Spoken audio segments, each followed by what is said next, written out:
Nessa videoaula nós vamos fazer um resumo de tudo aquilo que a gente viu na aula do citoplasma. Então, se você quer assistir de forma mais completa, com mais detalhe, eu vou deixar os cards aqui em cima para você. Então, o que é o citoplasma?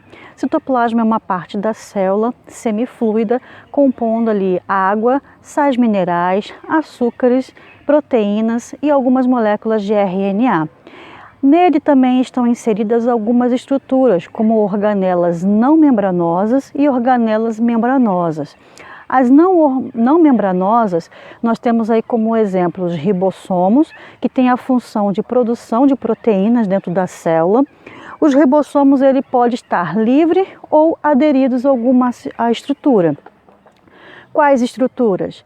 Pode ser a carioteca e o retículo endoplasmático rugoso ou granuloso.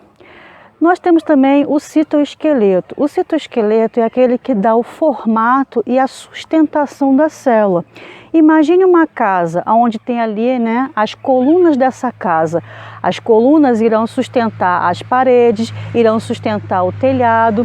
Então essa estrutura é o que vai dar a sustentação para a casa.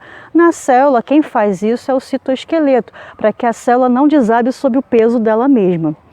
O citoesqueleto ele é composto de microfilamentos, filamentos intermediários e microtúbulos, que também tem a função ali de dar mobilidade, ancoragem a algumas organelas, também tem a função de produção de cílios e flagelos e tem ali a sustentação, que é a principal função. Temos também os centríolos. Os centríolos são um parzinho na célula e eles são responsáveis por fazer a divisão celular.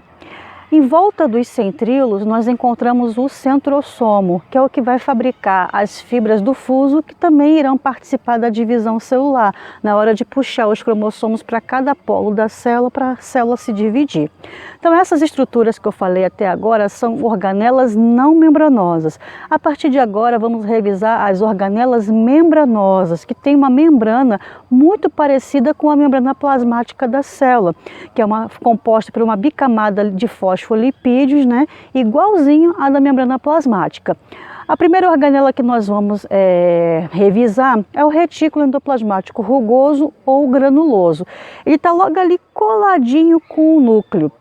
O retículo endoplasmático rugoso tem a função de produção também de proteína, visto que junto dele tem os ribossomos que também têm essa função. Logo do lado do retículo endoplasmático rugoso, nós temos o retículo endoplasmático liso.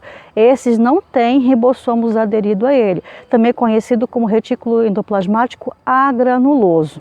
Qual é a função? A produção de lipídios, ácidos graxos, fosfolipídios, alguns esteroides, como colesterol e hormônios sexuais. Também eles armazenam e liberam íons de cálcio para a célula para ajudar a fazer a contração muscular. Eles também são responsáveis por fazer a desintoxicação da célula. Uma outra organela é o aparelho de Golgi, ou também chamado de complexo de Golgi ou complexo golgiense.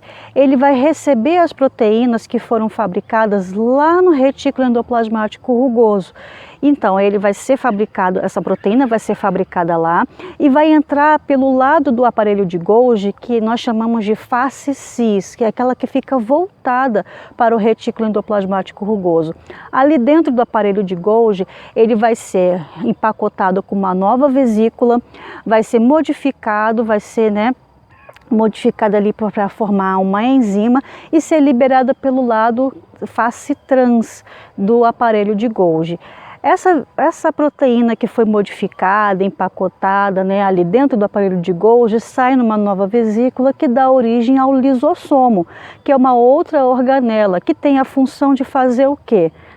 De fazer justamente a digestão intracelular. As células vegetais não têm lisossomo, então no lugar elas vão ter o vacúolo. O vacúolo tem a função na planta de armazenar algumas substâncias, mas também de fazer a digestão intracelular. Uma outra organela é o peroxissomo. O peroxissomo é uma organela de formato esférico e dentro dele tem uma enzima chamada catalase, que quando entra em contato com o peróxido de hidrogênio, tem a função de fazer a quebra desse peróxido de hidrogênio, né, e assim fazer a reação química para que possa gerar uma molécula de água e o oxigênio livre para a célula. Porque o peróxido de hidrogênio, que é a água oxigenada, né, H2O2, é tóxica para a célula, mas a água e o oxigênio não é. As células vegetais não têm peroxissomos, mas têm glioxissomos. É a mesma função, só que a diferença é que na célula vegetal se chama glioxissomo. Uma outra organela é a mitocôndria. A mitocôndria é responsável por fazer a respiração celular. Então, ela que vai fazer também o ATP, que é a molécula energética para a célula. E um outro tipo de organela membranosa, nós temos os plastos. São vários tipos de plastos, mas o mais importante aí, né, que tem uma função importantíssima de fazer a fotossíntese, é o cloroplasto. Dentro dele tem um pigmento de coloração verde que vai absorver a energia luminosa e transformar essa energia luminosa em energia química, fazendo aí, né, a fotossíntese, que vai gerar energia para a planta. Então, espero que você tenham gostado desse resumo, né? Se quiser assistir a aula mais completa, eu vou deixar aqui o link para vocês assistirem. Se esse resumo foi útil para você, deixe o seu like, se inscreva no canal. Um grande abraço. Tchau, tchau.